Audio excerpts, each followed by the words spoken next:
Şanlıydı sultanlar, Osman Gaziler. Mayasında aşkla iman yoludur. Saymakla bitmeyen dolu maziler. Türk anası ne yiğitler doğurur. Cephede askerdir, evinde karın. Anandır, bacındır, biricik yarim.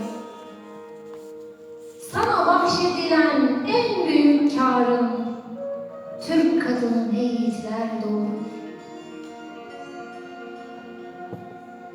Çöl sahrada görsen donar kalırsın. Karlı dağda görsen alev alırsın. Avıda kükreyen aslan sanırsın. Türk anası ne yiğitler doğurur.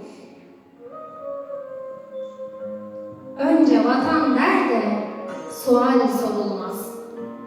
Düşman karşısında coşar durulmaz.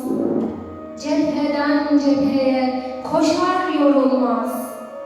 Türk anası ne yiğitler doğurur. Hışımla düşmana kafa tutanlar, kahraman kadınlar, kara fatmalar, şerife bacılar, nene hatunlar, Türk anası ne yiğitler doğurur. 7 düvel dünyaya nam salan oldu. Ocaklar, otağlar, şehirler kurdu. Kaleydi bedeni, korudu yurdu. Türk kadını ne yiğitler doğurur. Türkmen kızı kurban hilal kaşına. Taş değmesin ayağına başına. Kıyamaz hiç, kıyamaz hiç gözden akan yaşına.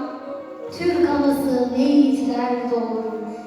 Türk kadını ne yiğitler doğurur. Türk anası her devirde surlara bayrak dikecek, ulu baklılar doğuracaktır.